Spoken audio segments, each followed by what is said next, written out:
Good morning, good afternoon, good evening, and good very early morning.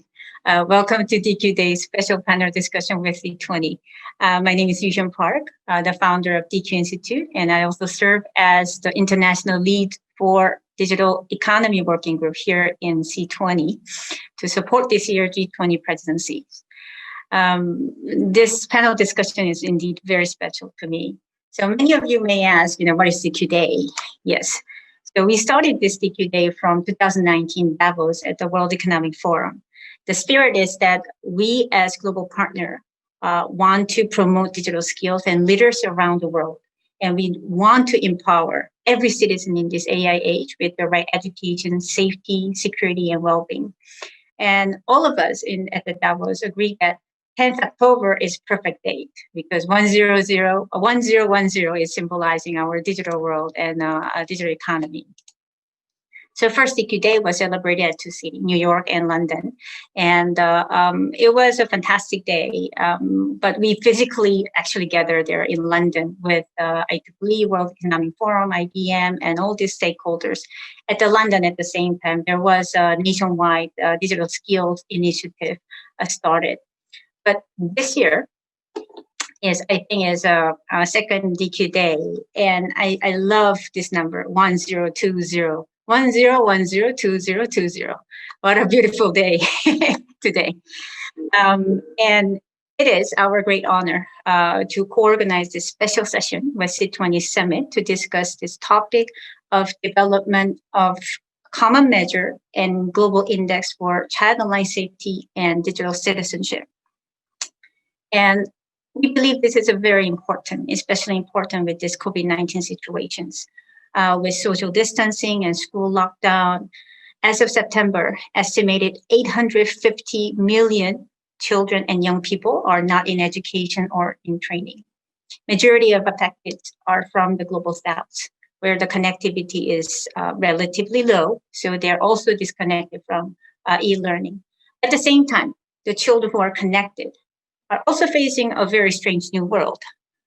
Because of school closing, fewer service available, they cannot even go out for the playing. But at the same time, tremendous increase in unregulated screen time and online access. So cyber risk is really dear to every parent and every teacher's heart. And we need to really have the global coordinations and global discussion to ensure every child is protected online. At the same time, they're empowered online. So our vision is that we want to really facilitate the global discussion on this topic. So there are fascinating initiatives which you will hear today's discussion. And our vision is how we can connect all these dots and then leverage each other's strengths so that we can support the children in a fast and coordinated way. C20 this year is a great year that happened in Saudi Arabia. What we actually discussed in our policy pack is how to ensure the nation's policy can also have a key component of child online safety, also national adoptions of digital citizenship education and child online safety educations. So with the leadership of the C20 chair this year, C20 Digital Economy Working Group has been created with the understanding of importance of DQ at the same time, child online safety. And one of the key recommendations from the C20 side is that how we can also alleviate this discussion in G20 as well, so that we can have the G20 also working group and working in par and par with C20 and other engaged group. One of the key topics that we discussed in the C20 this time is how to develop the common measure for the digital economy. And what I love this discussion because now the G20 discussion is digital economy is not just about the platform and technology and hard infrastructure. Also, we want to include the digitized society. At the same time, the spirit is aligned with what we suggested from the C20 side. Let's develop the common measure for the child online safety and also empowerment issue, and how we can incorporate this common measure into the G20 measure. So that's the background, and I want to just shut up and not talk anymore. I want to introduce our fascinating speaker. I believe this speaker is just, it's like a Marvel legendary heroes came alive. And the important thing is that they're all females. So we have a representative from G20 side. We're going to hear from Dr. Mona, director from MCIT and Kingdom of Saudi Arabia, also representing G20 Digital Economy Task Force. She is a fascinating speaker. We'll hear a lot about the G20's opinion. And the Mei Lipang, yes, she is also another legend. She is a co-founder of People Center Internet, together with Vincent, who is the father of Internet. And she's also known as a mother of CRM. She is one of the top thinkers in the digital economy, especially from the social sector side. And we have Professor Sonia Livingstone. If anybody asks who is the number one professor you want to ask about child online safety, she's the one, and she's here today with us. So this is fascinating. And Louisa, and she's representing from the UN side. You will just find their bio from the LinkedIn and everywhere. So I want to introduce from my term. She is a rock star. And I am so glad that she is sitting in the office of Secretary General, advising about the violence against children. She will talk about what it means to be the children's empowerment. So I'm very happy to have her in the panel. And next, Brittany Kaiser. I think she is the rock star. You can find her from the Netflix and her story. I personally believe that, a global society owe her a lot for her revealing about what's going on in social media and importance of data protection. So she is now founder of Own Your Data Foundation and active advocates and policy related to data and digital literacy education. And we have very multi-talented person, Melissa Sessi. She has so many hats, so I don't know where to start, but today she's representing the IEEE. She is also from the IBM. So we want to hear more from her. So she is having multiple hats. So I'm not going to go deeper, but she will introduce herself. So you can see that we have from the international organization, government, and academic, and activists, and global organization, and also private sector. So we will hear the various voices. So at the end, what we want to actually have is that we want to hear the best practices from all these speakers. And also we want to hear from each speaker what it means to be child online safety in the context of COVID-19. And we also want to kick off this as an international collaborative project to develop the common measure. So we want to have more organizations to be part of this discussion. So we are inviting whoever in the virtual call want to be part of it. And then the next one is that we want to really thinking about not just about talk, how we can act.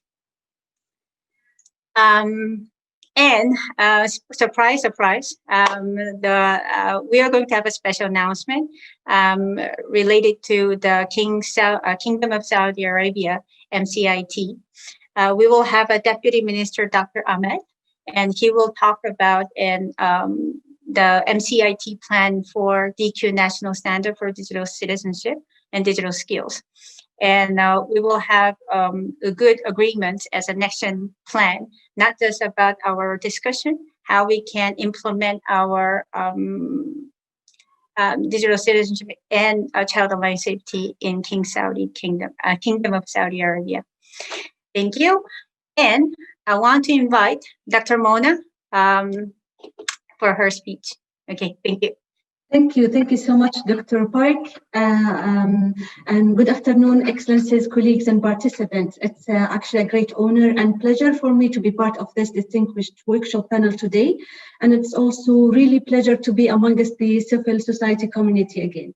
I would like to thank firstly the Civil 20 Secretariat and the King Khalid Foundation for organizing this workshop on the Global Index for Child Online Safety and Digital Citizenship as part of the C20 Summit. I'm also delighted to see that so many civil society participants from the whole world have found their way here to continue the C20 policy discussions, and also the great panelists here with us. It's a great honor to be among all of you. I'm honored to be the first speakers in this session, and I would like to take this opportunity to open this presentation with a bit of a content and insight for all participants onto the work that the Digital Economy Task Force have done this year. So the first slide, please. To begin my opening remark, I would like to show this overview slide on the overall 7 topics that we have placed on the DHF agenda this year. Initially, we have started out with 5 topics, which had already been a high ambitious agenda. But throughout the year, the reason for why we are not together in person today has added 2 additional important topics into the DETF agenda. But first things first. So when we started off the DETF discussion this year, we began with the 5 topics focusing on trustworthy artificial intelligence, data flows, smart cities, measurement of the digital economy, and security in the digital economy. Of course, most of these issues were legacy topics, so they have been discussed and over and over again in the cycle of the G20 previous presidencies.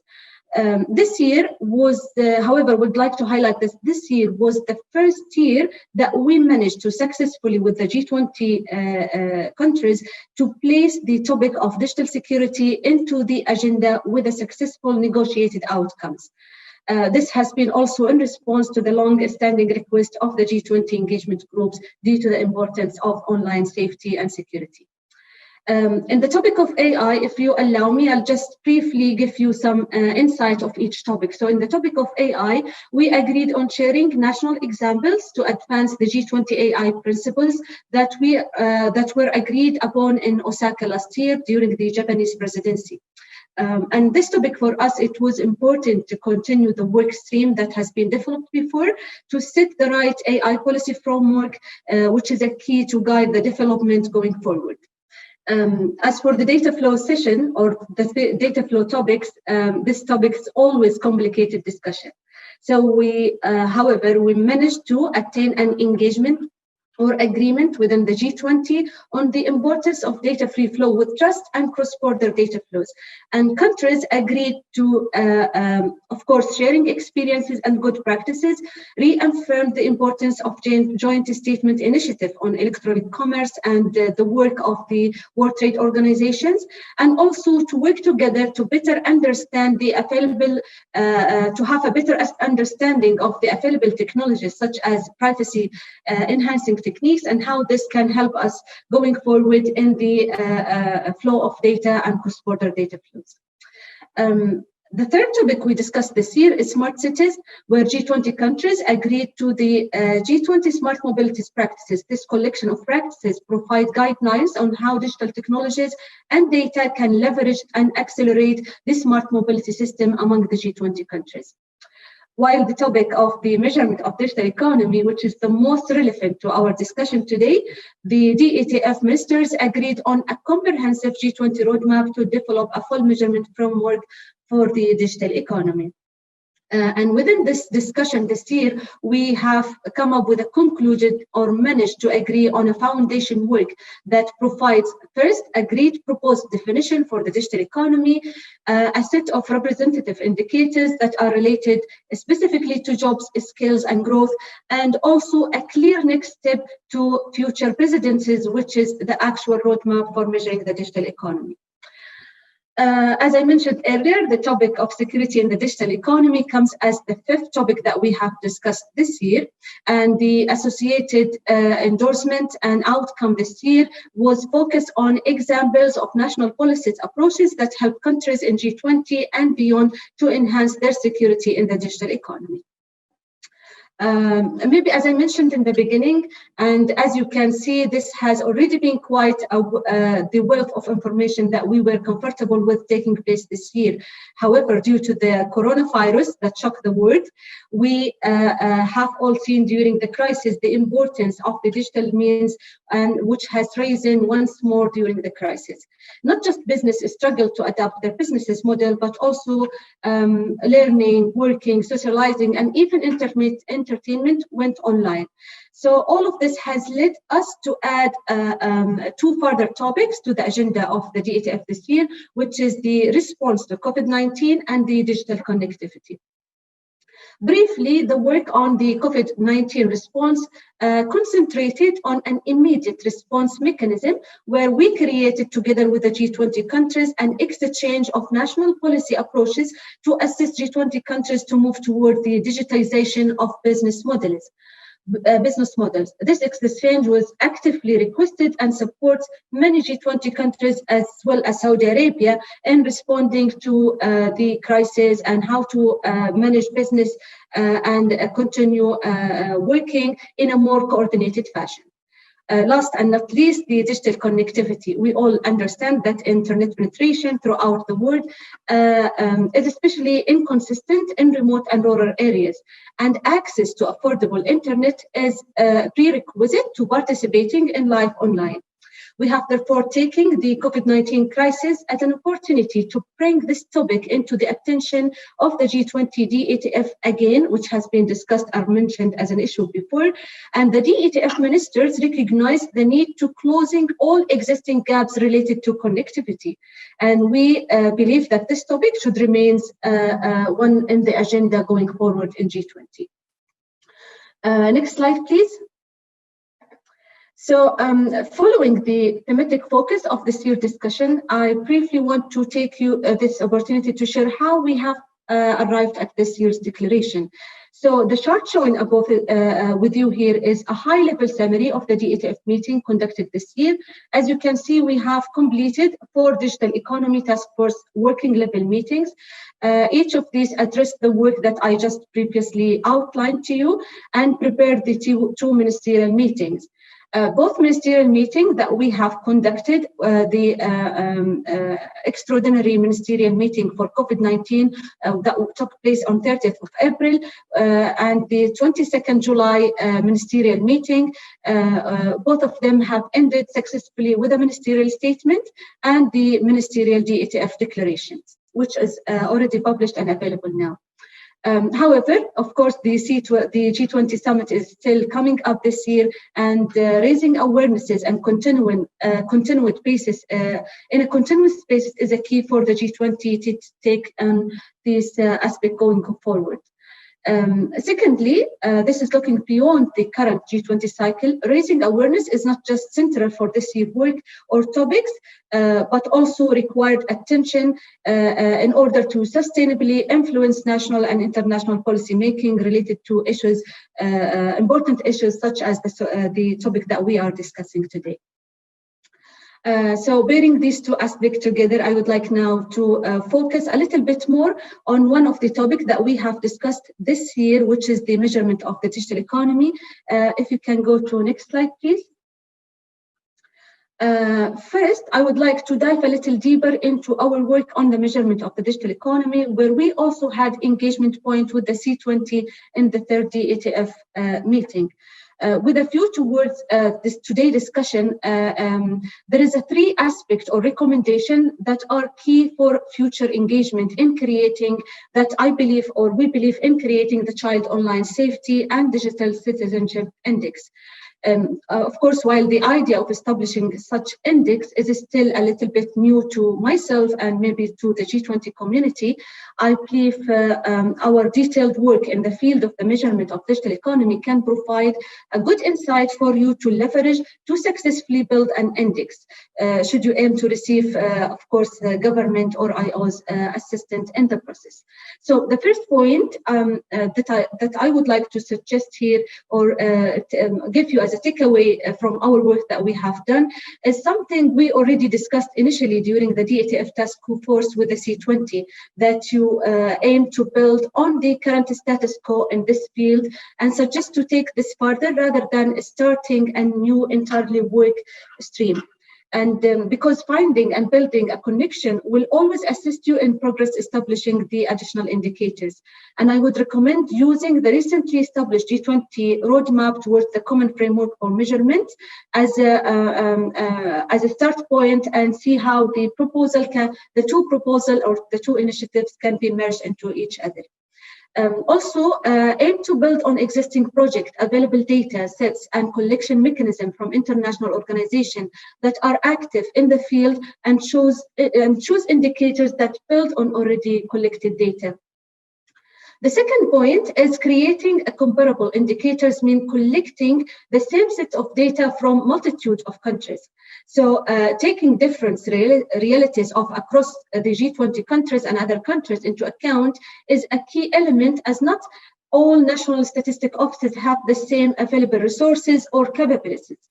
So since is also true for internet availability and across the G20 countries, creating a meaningful indicators are tricky, and rural areas will have to be accounted for in this regard.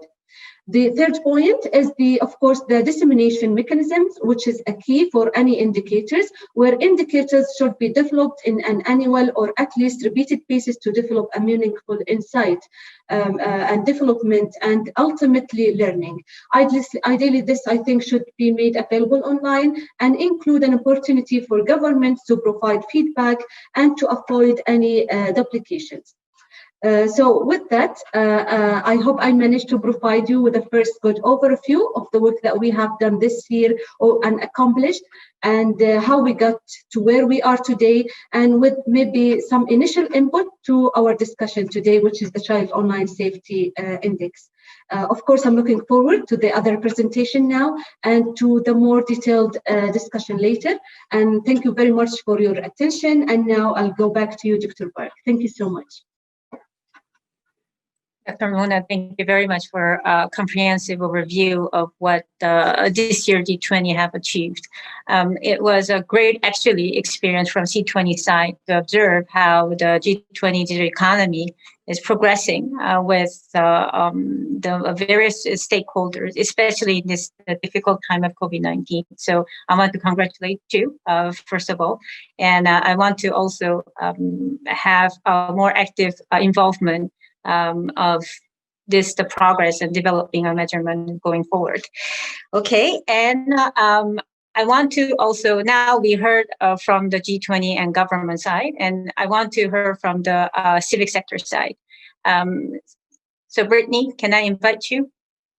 Thank you so much. It is such an honor to be speaking with you all on the anniversary of DQ Day.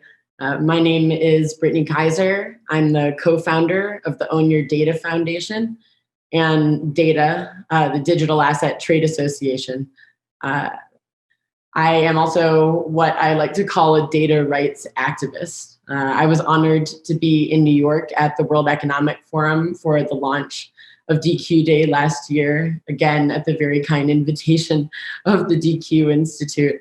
And again, it's a pleasure to be here on the anniversary, and thank you to both the DQ Institute and for the C20 for organizing such an important discussion. In the year since we all last met, the world has changed immensely.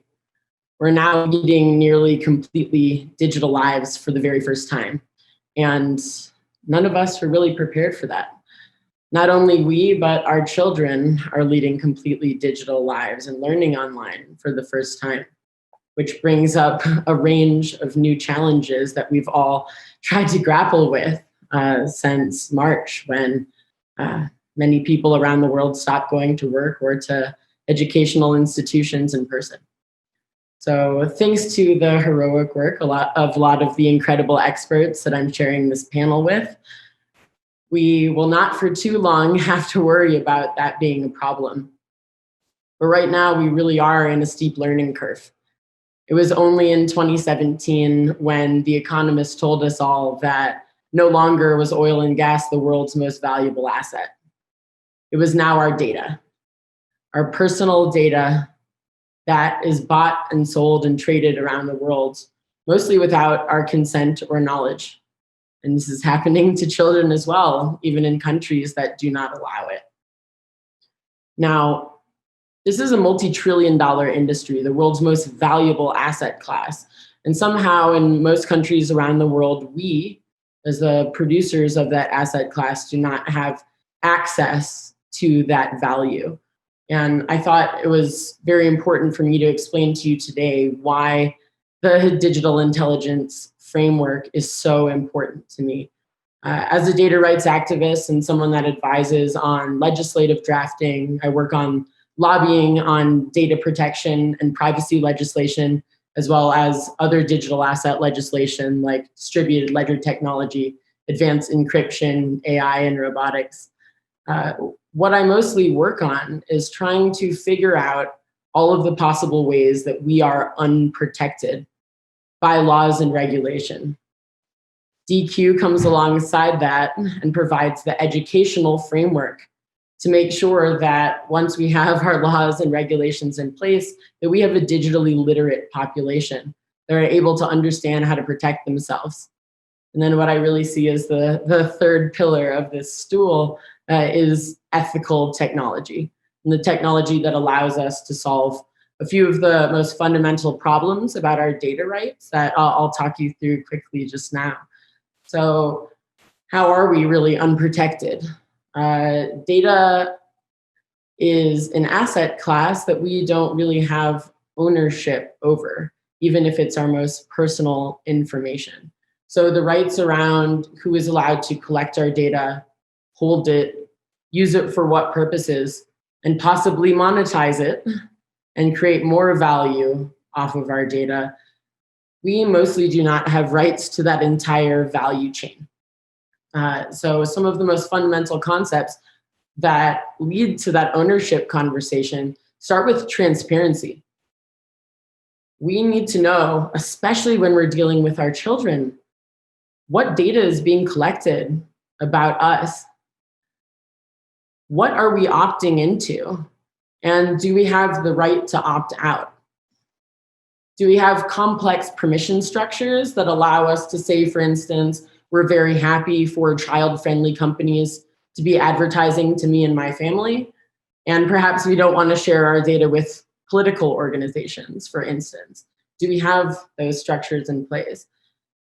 Do we have traceability to know that if we have opted out of our data being shared with certain organizations or used for certain purposes, can we track and trace where that's going? Do we actually have the technology on the back end to ensure that we can see where that is going and withdraw consent for our data to be used? Now, the last concept in data rights that I think is the most revolutionary of all is the ability to monetize the value that we create in our data. Every single day, our data is an input into algorithms all around the world, whether it's being collected in order to improve our smart cities and make sure that we do not have a traffic accident again in the future, or whether it's being used by our medical researchers to solve some of the most pressing problems, especially in these pandemic times. Are we becoming a data input for organizations that are ethical, that may want to monetize our data with advertising and selling products that are acceptable for us and our families? Okay, well, all of that is value creation that originally comes from us. And it's very possible through most of the research that I have done over the past few years that at minimum, if we had ownership rights over our data and we had more control over that value chain, that everyone in the world would at minimum be able to feed themselves and their families every single day from the value that they create. You know, that's the vision that I have. As much as some people see me as a privacy advocate, I'm really a data protection advocate, because what I believe is that if we are able to have the legislative and regulatory frameworks, the digital literacy education, and the ethical technology platforms to secure those data rights that are enshrined in law, that's when we're really going to be able to share our data anonymously or pseudonymously and make sure that only data that we are okay with our children ever sharing, which mostly is not going to be too much except for perhaps allowing them to learn in a more comprehensive manner. I've seen some incredible AI projects that allow children to learn much faster than the traditional programs that I grew up with.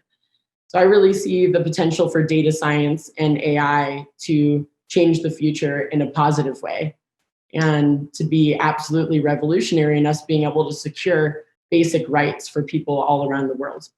I have definitely spent the past few years advising governments all over the globe and talking to them about what data rights actually mean, why they are important, not just for companies, but for governments, what it means to have citizen trust in a democracy or any other government structure, what it means to have trust in a company when you are a consumer or you're thinking of using a product for your children.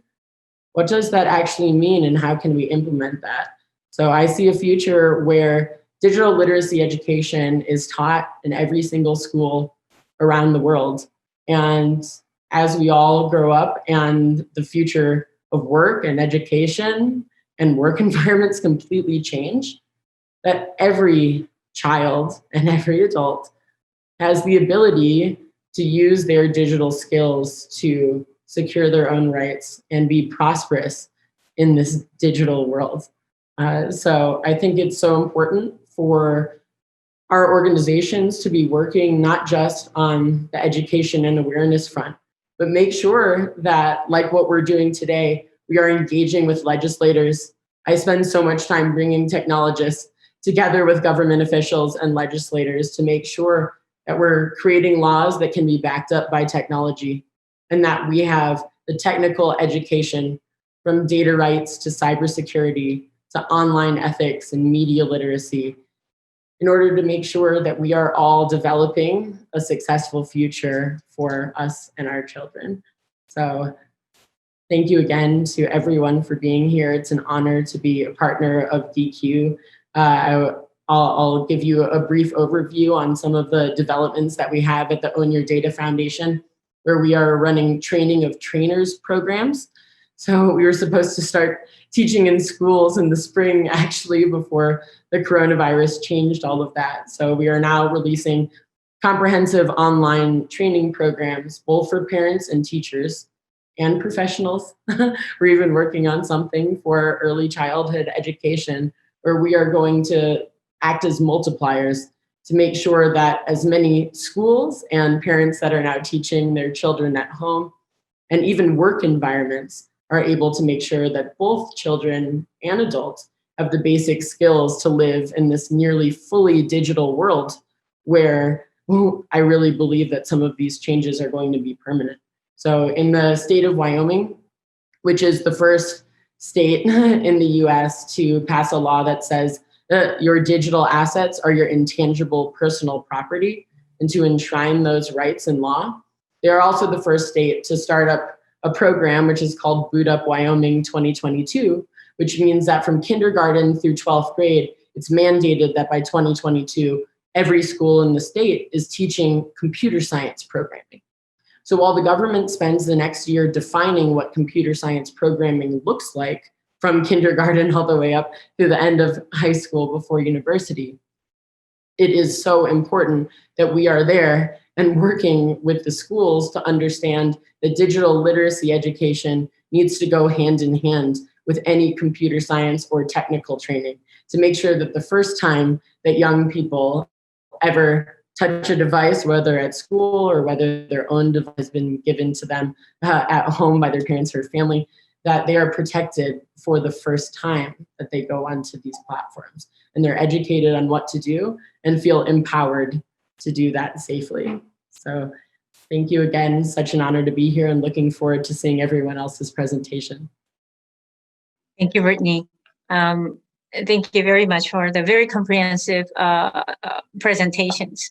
I believe you touched such an important point about not just about the data ownership, data stewardship, and also how we actually consider that as an asset of individuals. And also there's the way that can be part of the digital economy in a more proactive with a controlled way. And thank you also sharing your plan for the children's education and digital literacy in a comprehensive way. I think it's very critically important that you play the role who really understands about how the data mechanics as well as technology from the policy. So thank you very much for your presentation. And yep. Now I want to turn to Luisa. So Luisa has been working from the UN side related to violence against children, but she has a much very unique view when I hear her talks. I didn't expect that from the UN, honestly. But Luisa, please come to the floor. Yep. Thank you. I'm going to set the timer because I could talk forever. Thank you so much. It's an honor to be here and to share this panel. I loved, and I'm going to piggyback on that, the concept of ethical technology that Brittany just brought up, which is critical for empowering children globally to be safe and protected online. I work for the Office of the Special Representative of the UN Secretary General on Violence Against Children. And for the Special Representative, there is a key priority in her mandate that I want to bring forward today to this discussion, which is children's empowerment, and to consider children as key stakeholders in being part of the solutions. And when developing any programs and policies that are looking to protect children, how do we involve children in that process? I want to tell you a bit about the work that we have been doing during COVID specifically, but which actually started before COVID, which is understanding how children are taking participation forward when it comes to preventing and reporting violence. And of course, COVID has affected this reality greatly, as you can all imagine. We have been mapping child participation. We have been asking organizations around the world working directly with children and young people to tell us what they're doing, what are children doing around participation, and how they're participating around violence. And it's become critically important, the relationship between child participation and child online protection, because what we're seeing are initial findings from this mapping globally, which we will be presenting in a few months. It's ongoing, so we are actually welcoming further conversations with ground-based organizations. Our initial mapping from what children are doing are showing us two things: that children are requesting digital safety training, that children are engaging and supporting each other around child online protection, violence, and digital safety, and that they are empowered and asking for further protection. The year before, we took forward an evidence-based research on what is it that makes child participation effective today. Why children in some places are successful in influencing programs and policies, and why in some places they're not. What is it? What are the common ingredients around children's empowerment influencing change? And we saw two very important components. One was, and you'll see how all these thoughts tie together. One was the peer-to-peer engagement. Children engage other children, children support other children, and children encourage other children to participate. We saw many offline participation models where children were trained on skills who then passed on those skills to other children and created movements that influence decision-making and change. And the other aspect is providing children the information, skills, and training that they need to take advocacy and change forward. Now, when we connect these two components in COVID, the online becomes a very important way of connecting. Why? Because with confinement, with lockdown, we know that children are going back into their homes, and the reporting line, the violence reporting line is interrupted, right? Children are not in touch with their offline support systems, like teachers, like social workers, like health professionals, in order to access resources and access help. And if they're being victims of domestic violence, which we have seen has been increasing since COVID has started, they are left without a protection system to access help. What we're seeing is that this peer-to-peer engagement in offline participation models is translating to the online. And when needing to access help, when needing to access support, children are reaching out to each other through online means. We sent out a Eureport poll through UNICEF asking over 5,000 children globally from different countries if they have been reaching out to their peers more, and if their peers have been reaching out to them for support. And yes, 60% of children are seeing that their peers are an entry point to support them when they need to access support, help, when they need to report violence. They're also supporting each other around mental health. They are aware of the effects of COVID on mental health, and they're creating spaces for them to meet, interact, share their feelings, and prevent different forms of violence. Children are also seeing, from this Eureport poll, we saw that children said that they are experiencing more negative experiences online, and they're creating spaces for them to engage and support each other. So understanding what's happening on the ground, what's happening with children themselves, is critical for then making recommendations for policies. What are we also learning from this mapping is children are being a key stakeholder when it comes to digital safety training. They are aware of the multiple risks that they're facing online, and they are creating spaces for them to access resources. Some organizations have identified in the global south as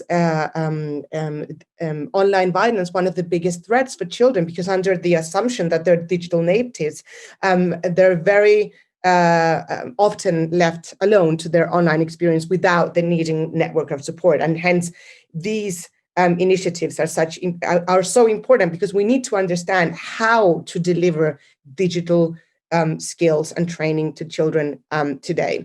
I also want to bring up another element, and what's the digital divide showing us today? I mean, yes, we are facing a new reality.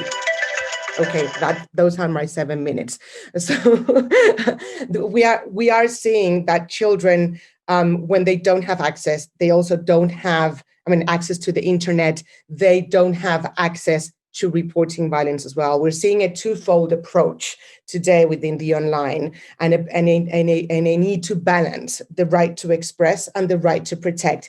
Yes, when being online, children are at more risk of being victims of different forms of violence, but at the same time, when having access to the internet, in times of confinement, they also have higher chances of accessing support and accessing help. And I'm going to close with the fact that this week UNICEF released new information, and in 104 countries, there's been disruption of services, including violence reporting services. When we look at those numbers, we see how the online also plays a critical role, because children are connected to the world where access is available through the online, meaning they can access help, they can report violence. So we need to strike that balance today more than ever between the right to express and the right to protect in these new times of COVID. I had a few more points, but I told you I could talk forever, so I'm going to stop there and save them for the conversation. Thank you so much. This is a great discussion, and over back to you, Dr. Park. Thank you, Luisa. I will definitely get to the point that you didn't mention. But one of the things that is very resonating with, I believe, everybody else, is that children are actually the change makers. So they are the agency, have the agency to change. And what our role is how we can ensure they can express their agency and we can empower them to bring into the maximum of their agency. And I really appreciate your the study of how children are at this COVID time, and also how they've been using the online in a proactive and positive way. So I want to actually further discuss after the presentation of everyone how we want to actually approach the child online safety in the angle that really suit for the children, not from the policymakers or academics or civic sector side. Great, thank you. And I want to introduce my favorite person in this room. Of course, everybody's my favorite, but Melissa, she's you will hear how talented she is, and she can share with everyone about the IEEE, the global standard for digital intelligence, but at the same time, she is expert in digital literacy education. So over to you, Melissa. Wow, I'm so honored that I get to be the favorite. Don't worry, ladies. I will share the stage.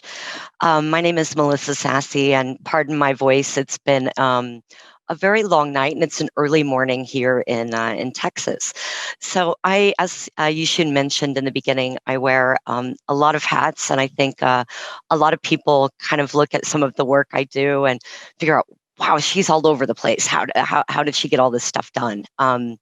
So I'm the chair of the Digital Intelligence Working Group within IEEE. I'm going to share some slides in a second that will give you a bit of insight into what that is, where did we start, and where are we now. I also am both, I focus on entrepreneur experience as well as student experience within IBM. And it's a lot of fun to be on the ground, rolling up my sleeves, working with tech entrepreneurs and working with young people to think about what are the skills that are necessary to make meaningful use of the internet, and what can I do both in my personal capacity, my professional capacity, to volunteer my time. Today, I come to you on behalf of IEEE. I have a number of other ventures, but I am really focused on this concept of for youth, with youth, and by youth. It's something that I actually learned from Maylin when she first described to me what people-centered internet was. And she kept saying for the people, with the people, by the people, and it really resonated with me.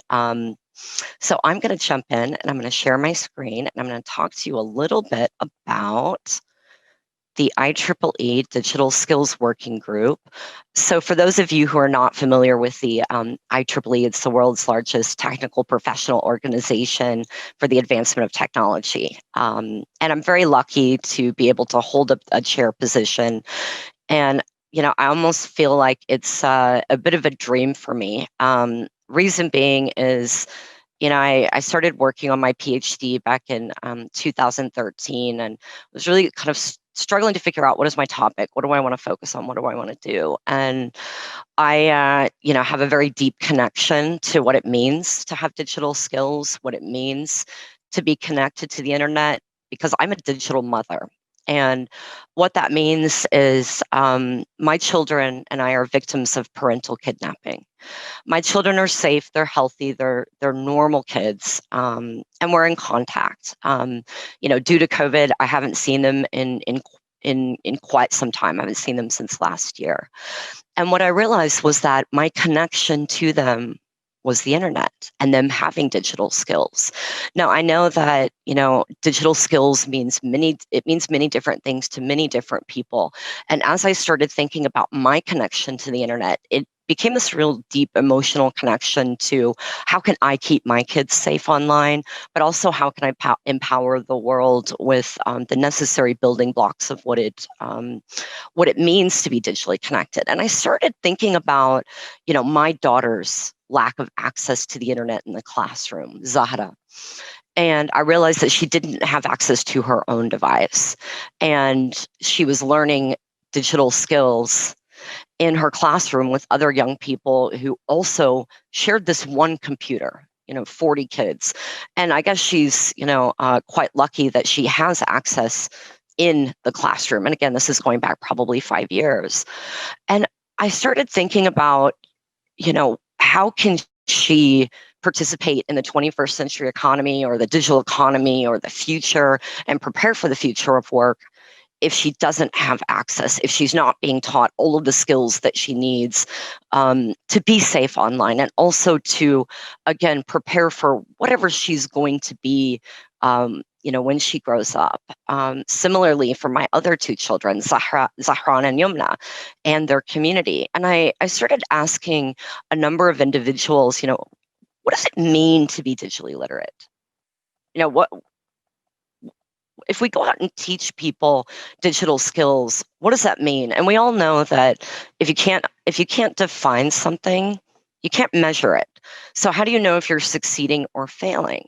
You really don't.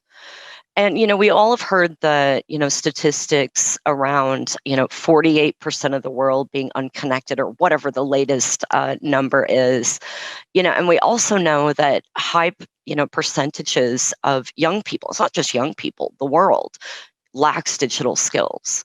And I started thinking about, well, wait a second, is there this tie between a framework, a definition, and what that means to walk into a classroom and, get digitally skilled. And, as I started looking at this, I realized, and this is not this new revelation for me, the secret sauce is affordable access, to devices, to the internet itself, but also digital skills. And, I started looking and I thought, well, wait a second, there are all these frameworks out there. There are a lot of opinions.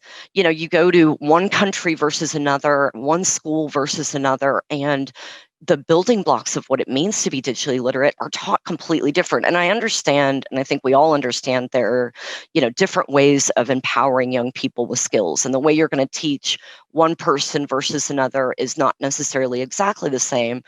But there's this kind of wheel of competencies that are important. You're going to dial those up and dial those down depending upon what you want to do in life. But everyone needs to know how to keep themselves safe online, as well as many other factors of what it means to be part of an online community. And so I started looking at all these white papers and different platform and constituents, and I say it was a messy place because I think there's a light at the end of the tunnel. And, as I started learning more about, IEEE, I work in tech, obviously, I started thinking about, wow, there's this wonderful standards body that sits within the world of IEEE. What if we were to endorse this framework? And what if we were to work within the confines of, the IEEE, when it comes to Wi-Fi standards, all these wonderful things that they do when it comes to, peer review and really looking at, the world of standards from a technological perspective. And so this was the birth of the IEEE Digital Intelligence Working Group. And, a group of us, my colleague, my co-chair, Stephen Weiber from the International Federation of Libraries, we thought, what if we were to complete this, literature review? And I'd already started it. And what if we were to identify all of the different, digital skills frameworks? I'm sure we missed a few. I'm sure we missed many. But as part of this work, we identified many, many things out there, and we realized that there was no real definition or standard that was kind of accepted or endorsed worldwide around what are these skills. When we say digital literacy, when we say digital skills, what the heck does that mean anyway? We realize if you ask 10,000 experts, you're going to get 10,000 different answers. Maybe they'll agree a little bit here and there, but it was a very messy place. I've put a website up here where you can learn a little bit more. This is not an IBM project, but I used our shorten tool to make it easy. But, there are many opportunities to, take part in this working group and, to really help youth to thrive online while being safe and secure. You can read what we put together when this was initially, envisioned. And, I think the process kind of went like this. We completed a 2-year literature review. And it was this daunting effort where sometimes I felt like we were, playing in the mud and realizing that, okay, well, this one's great, but it's missing this, or that one's great, but it's missing that. And, we stumbled upon the work that Yushun is doing through the DQ Institute. And, for me as chair, I thought, I wasn't sure if we were going to identify one that already existed or we were going to create one. And I was very excited to be able to put this forward and, pass along the reins to Yushun to, really create an IEEE standard and take all of the amazing work that the team has done to define, what does this stuff actually mean? So instead of me coming back and saying, wow, what does this mean? And what's everybody saying? Actually having something, a wheel of competencies. So we went in front of the IEEE, kind of recommendation. We made a recommendation to build it into a standard. And, obviously now that that Yushun has taken that work forward and done the real work, the real hard work of defining what this stuff means, I'm very excited to kind of leverage, this framework of how do I now take these great insights of what it means to keep our children safe online, what it means to manage your passport. But not just that, but what does it mean to understand the introductory building blocks of learning to code? What does it mean, when we talk about AI? And I'm not saying that everybody should learn to code. I think everyone should understand the basic building blocks. I'm not saying that everybody's going to be an engineer. Not everybody's going to be a data scientist, but everyone needs to understand, how does this stuff work when you open up the hood? And I may not know where all my data is going right now, but if I share something somewhere, I should know the possibilities of what could happen, what might happen. So I would love for all of you to join us in this mission as we work to create a more digitally included world, not just for Zahra, not just for Zahran, not just for Yumna, but everyone who's going to come beyond us. And I think we talk a lot about young people. This is not something that's just about young people. We have many, many people who are online these days. So you can find me on Twitter at Mentor Africa with a K, and I'd love to continue on in the conversation. Thank you, Yushun, for giving me an opportunity to speak on this important issue and to represent the IEEE. Thank you very much, Melissa. You know why I love Melissa. She has always like a personal story, and I know I get caught up. I try to go fast, and it's just no. You made all the work really real, not just about the talking shop. You made it really real, and also you bring the perspective of different dimension from the industry side and the standard side, as well as your family side. So thank you very much for sharing, Melissa. I want to turn to the Sonia. Sonia, now we want to hear from the world-renowned scholar who defined what it means to be child online safe. She's leading the EU Kids Online as well as Global Kids Online, and she can share with us about from the academic perspective how we can measure child online safety and also beyond child online safety. Thank you. Thank you very much, Yushun, and it is a pleasure to be here and to have a chance to present the researcher story, if you like. And this is a field that from the London School of Economics and in collaboration with folk I'm about to explain, I've been working in trying to really get the evidence just so that we have a good evidence base to ground initiatives, to inform policy and to kind of really understand what the situation is for children in the digital age. So I'm going to share some slides to give you a sense of how the Global Kids Online project has developed and what it aims to do.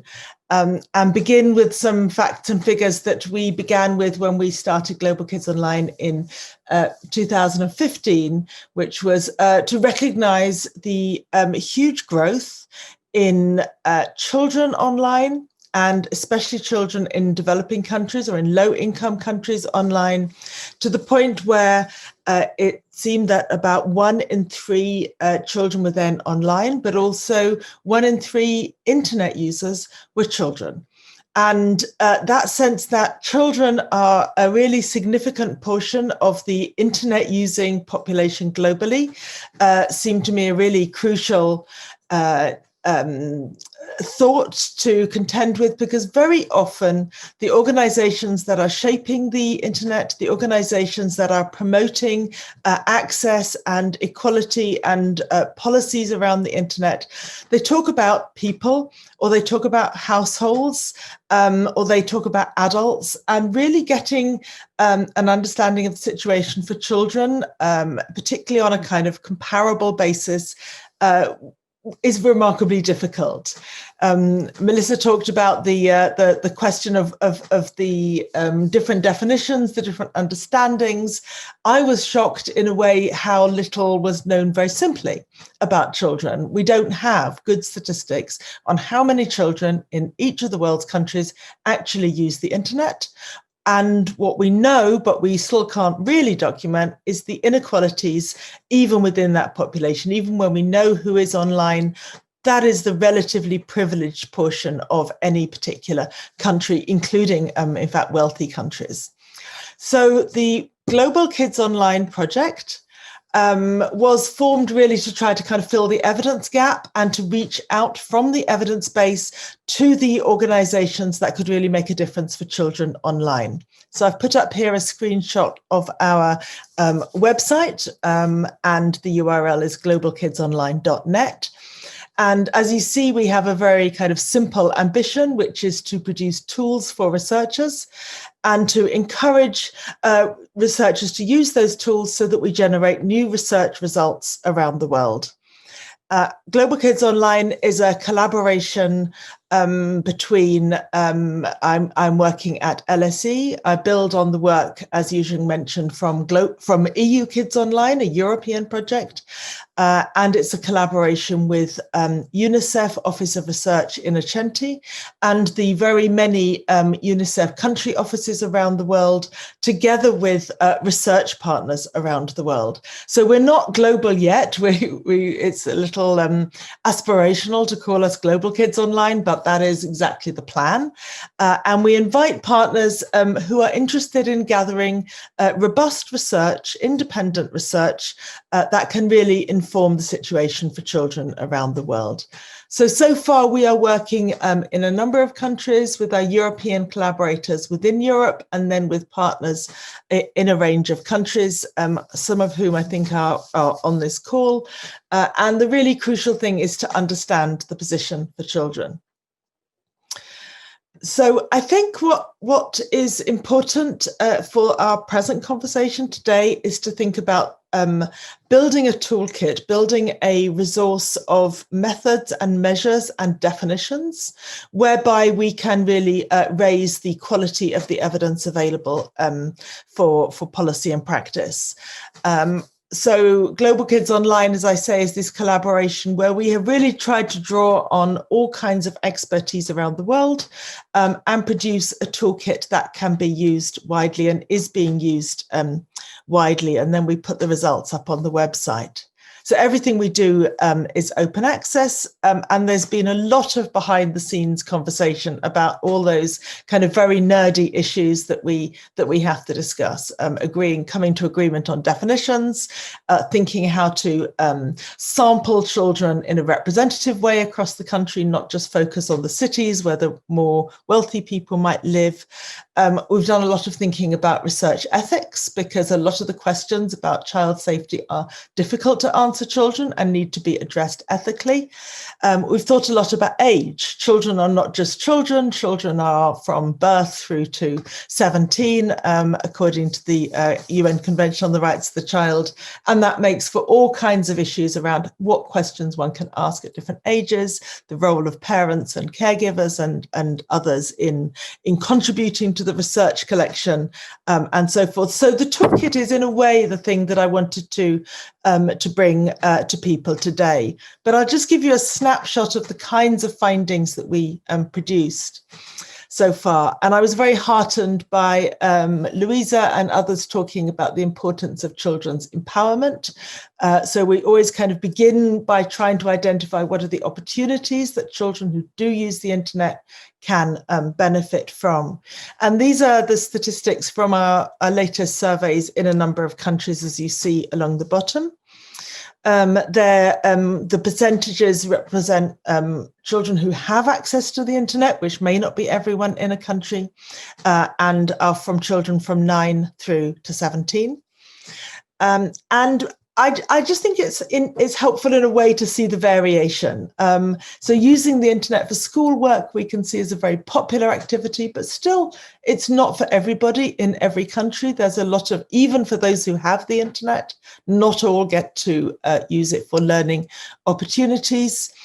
And we talk in Global Kids Online about a kind of ladder of opportunities, that some things work as the kind of entry activities, perhaps watching video clips, social media, online gaming. These are not always what people approve of as activities. Children love them, they learn from them. And we suggest they are the entry points to some of the things that we might want children to do that are also creative, that are also civic, that are also informational. So our focus, I know, is more on online safety, and I really wanted to put the opportunities together with the risks and give you a kind of similar snapshot in a number of countries of some of the risks that children are encountering online. So it's very important for the collaborators in Global Kids Online to emphasize that risk is different from harm. These are the figures for children who say they have encountered these phenomena online as potentially problematic contents, risky contents. It's a separate research question, a difficult research question to discover in which case does seeing pornography, for example, produce an upset or a harm or a disturbance of thinking or beliefs. But again, you get a sense of the very considerable differences across countries and the very different, the considerable differences across the types of risks. I won't go into detail on this slide. I just wanted to point to the results of an independent impact report, which looked to see how the results are being taken up. And I think it might be very encouraging for those thinking about developing further indices, research activities, to see that we can trace, there are ways of tracing how the findings are being used in different countries, both to make the internet safer and to empower children further in relation to it. So where next, I think, is the discussion for us today, and I'll stop there and look forward to how the conversation develops. Thank you very much. Thank you, Sonia. Thank you for the comprehensive presentations on the research side. Since we are short of time, I want to invite Maylene quickly. Maylene is representing CDI, this time's Coalition for Digital Intelligence, after we kicked off together with OECD, IEEE, and World Economic Forum. So Maylene, over to you. Hi, everyone. I am delighted to be here to present what we've been talking about, the Child Online Safety Index, or COSI. And it's done by the DQ Institute, but in collaboration with Singtel. Singtel is from Singapore. And while I have been based here in the Silicon Valley for the last 30 years, I'm originally from Singapore, so I'm delighted to represent both countries. DQ Every Child empowers every child with digital citizenship, and never has this been needed more. We are facing an incredible deluge of potential risks for our children. 60% of 8 to 12-year-olds are exposed to cyber risks today. And these are the kinds of risks that Sonia already touched on, but seeing them all together makes us realize we must act. We only have one job. Many generations have made it possible for us to be here today. We have to do the same. We cannot be the weak link in the chain in the face of this flood of cyber risks. We have to create the sandbags so that we can stop the flood that is threatening our children. The sandbags are cozy. It's how we measure and understand what's going on. For example, in Singapore, we can understand, because of cozy, that the threats to teenagers are alarmingly high, so that as children get older, the dangers are increasing. Cyberbullying is horrifying. Sexual content, cyber threats. How can we, especially as women, look at this and not act? But we must rally all the world to act, to bring in cozy so that we understand the threats and know where we need to make a difference. What is cozy? Cozy is a simple construct. We have to help people use the internet wisely with the cyber risks and disciplined digital use. The second guiding construct is empowerment. How can we empower our children? They have to learn the digital competencies, and we have to give the education they need to work and live and earn on the digital frontier. The final one is the infrastructure in each country adequate for allowing our children to operate and use the internet? Underneath cozy, under these 6 pillars, are the 24 areas that the cozy framework addresses. It is the most comprehensive framework. It already exists. We need to start to work together to protect our children, but enable them to thrive on the digital frontier. Which countries have the best online safety for children? In the blue, you'll see the ones who are above average.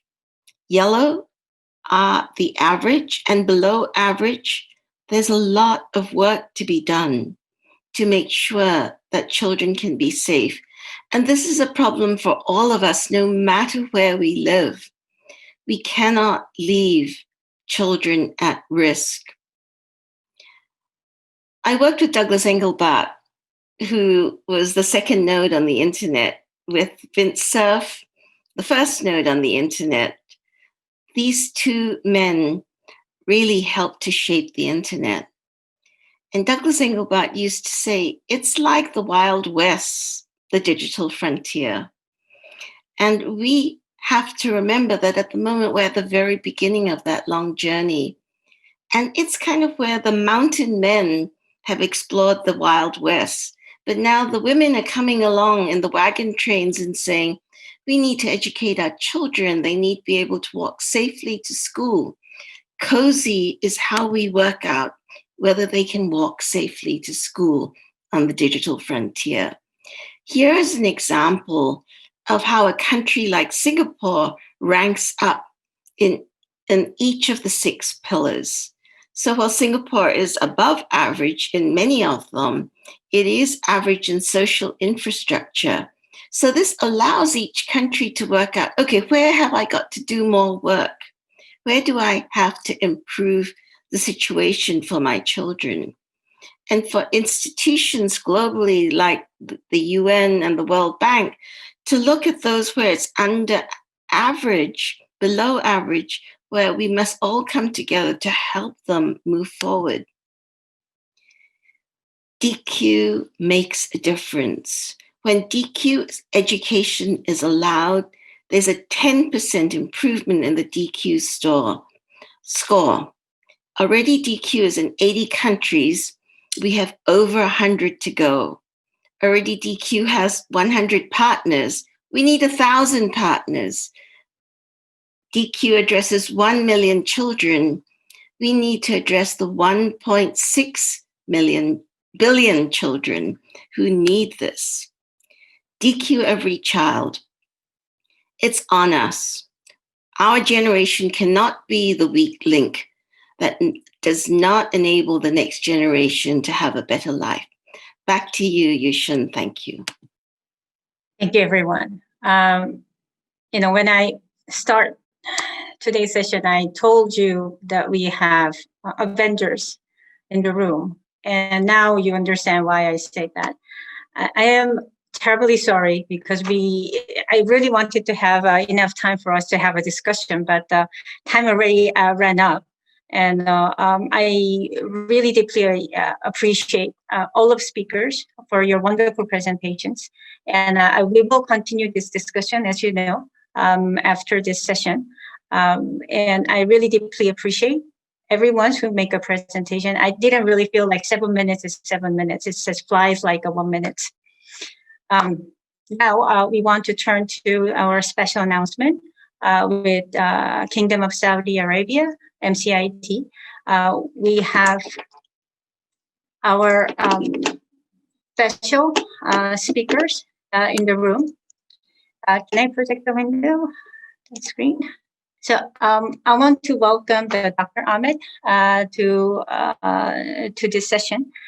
He is a Deputy Minister for Technology, Industry, and Digital Capacity at the Ministry of Communications and Information Technology of Saudi Arabia. DQ Institute have been discussing with Kingdom of Saudi Arabia, the MCIT, to support to develop the national standard of digital skills through the DQ framework. And we have reached to the agreement that we are developing the nationwide digital citizenship, educations and training and assessment, and also develop the Child Online Safety Index together with the Kingdom of Saudi Arabia. I want to welcome Dr. Ahmed for his announcement and speech. Thank you. Over to you. Thanks, Dr. Khan. Your Excellencies, ladies and gentlemen. First of all, I would like to extend my warm congratulations for the C20 chair, Her Highness Prince Nauf Al Saud, and great C20 team on the launch of the C20 communique and successful summit. We strongly believe in Saudi Arabia that technology is not luxury anymore, and it's becoming a necessity, and it's always the best equalizer. And we are honored today to announce our collaboration with the DQ Institute to adopt and implement a nationwide rollout of digital citizenship program, and to develop also a common measure for child online safety and digital citizenship based on Child Online Safety Index that my colleagues talked about earlier. Having a national digital citizenship education and developing measures for child online safety and setting also national standards for digital skills, these are among our top priority within the kingdom, and they are also among the key recommendations for the C20 education, as well as the digital economy working groups that they have submitted to the group G20 leaders. This is how we demonstrate that C20 policies recommendations are in action today on the G20 host country, and how Saudi Arabia will be taking the lead in this important global agenda of digital citizenship and child online safety to make the internet as a safe place for our children, as well as to enhance the outcome, either social outcome or economical outcome from using these technologies among society. I would like to thank my colleague, Dr. Yushan Park, and the great DQ Institute team for their support and cooperation. We believe together that we strongly believe that we can make the internet a safer place for our children, and we can also always improve digital citizenship among societies. Special thank also to C20 Chair, Her Highness Prince Nauf, and great C20 team for such a great summit, and for giving us the platform to announce this partnership with DQ Institute, and I wish you all the success. Thank you very much. Dr. Ahmed, I was told that we want to sign the MOU after this. Yep. So, Yes. yep, I received a document from the MCIT side. So thank you very much that we have official collaboration with MCIT. One of the things I wanted to lead with from our discussion today is that I think our collaboration is quite important in a way that we've been discussing on this, the importance of this topic long time. And also the C20 is a major agenda platform that is recommended that the National Digital Citizenship Education for youth and also all citizens should be part of the national agenda and policy. And we are very, very grateful to see that and Kingdom of Saudi Arabia, as the host of the G20 this year, is implementing the recommendation from the C20 side. At the same time, you share the importance of child online safety and empowerment. Thank you very much, Dr. Ahmed. Sure, thank you very much. And we are proud of this partnership. And we hope, inshallah, we can take it to the next level to make the internet is a safer place and to improve the digital participation from our citizens. Sure, thank you very much. Okay, I want to invite now the speakers, the last word. This is my heart is aching that we didn't have a full discussion. Actually, I had a lot of questions to all of you, but I wanted to spare just 1 minute to each speaker to give the final words of our discussion. Thank you very much, Dr. Ahmed, and I want to invite the speakers. Yep. So can I start with from the back, from the start, Dr. Mona? Yeah, thank you. Thank you so much, Dr. Parker, and thank you so much, speakers and all those who are listening to this fruitful conversation. Overall, I would like to stress that we are particularly thankful to have the C20 as a surrounding board of our work. As a wide variety of public sector challenges in the digital economy specifically can only be solved in close cooperation with the social partners. We are therefore thankful for your continued input and collaboration with us. Thank you very much for this well-organized online discussion, and I hope to get the chance to see you and meet you all in person, hopefully also here in Riyadh or somewhere else. Just last point from my side, I know that the online child safety was not a standalone topic in the DATF this year discussion. However, all what we have discussed, the security in the digital economy, the trust, data-free flow of trust, the artificial intelligence, and the measurement, all of this is just a bigger umbrella for such an important topic where policy should inform, where we do our work, collective work should inform policy discussion and decision-making in the future. And we hope we continue this cooperation and improve our work and participation. Thank you so much, all. Thank you very much, Dr. Mona. Brittany.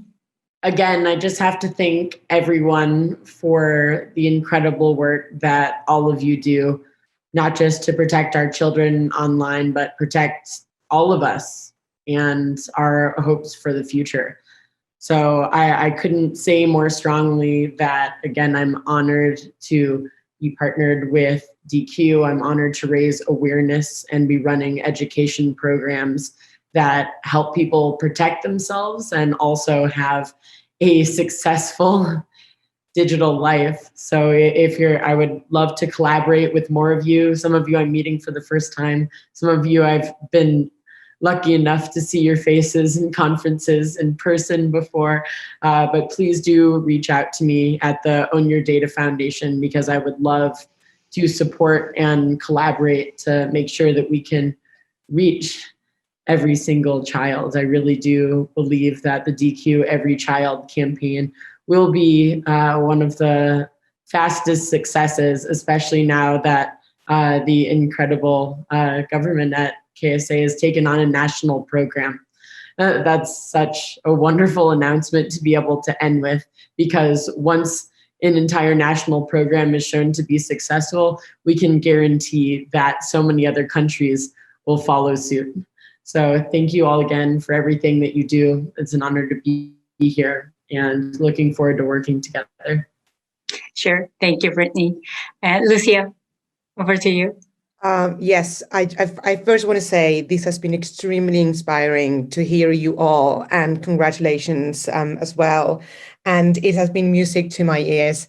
I wanna end with words of encouragement of putting children first. And what does it mean to put children first? Well, first, when we want to transmit digital skills and protect them, I think we need to strike a balance between digital skills and digital knowledge. We need to empower children with understanding, and I think this is what many of you have been saying at different layers.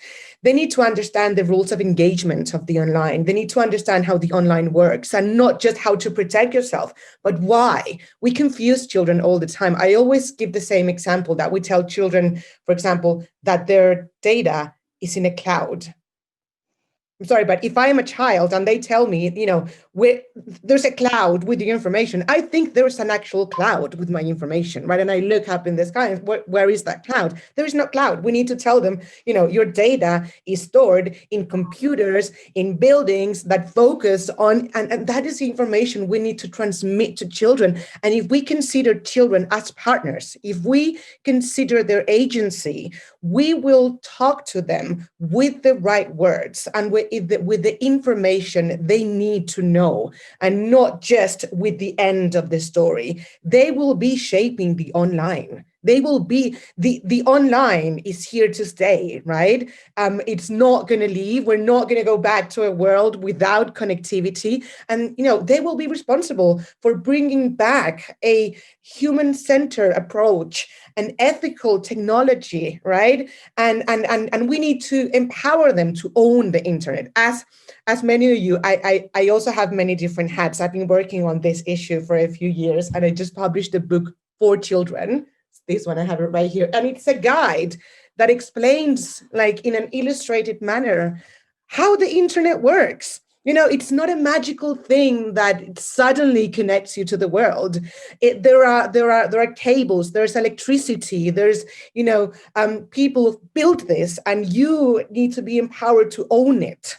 So that's what we're working on in our office, and trying to recommend governments and member states to put children first as well, and to acknowledge their agency and their ownership of this world as well. So thank you again. I would have loved to have further conversation, but I'm sure we will have other opportunities to do so. Over. Thank you, Lucia. I love that. Yep. Melissa, over to you. I know we're running close to the end, and I want to give others a chance since I went over. I'm just going to say one thing: youth power. Good. Sonia, please. Thank you so much. It has indeed been an inspiring session. I just want to take us back for a second to remember the days when we thought the internet was a place where children could get all the information they wanted and make friends all around the world and have a lot of fun. And I think somehow we've become very anxious, we've become very risk averse, and we're trying to kind of protect children from the internet. So I really welcome consideration of how all the different stakeholders can play their part to empower children, to give them the skills they need, and to think about how we can kind of recover that original image from our desire now to really kind of close down their opportunities and keep them safe. We need to get back to that empowerment vision. I hope evidence can play its part, but I'm also loving all the other contributions here. Thank you. Thank you, Sonia. And over to you, Maylene. DQ every child so they can play again. Great. Thank you very much. Time is up, and I love you all. And I look forward to our further conversation. Thank you very much. Bye-bye.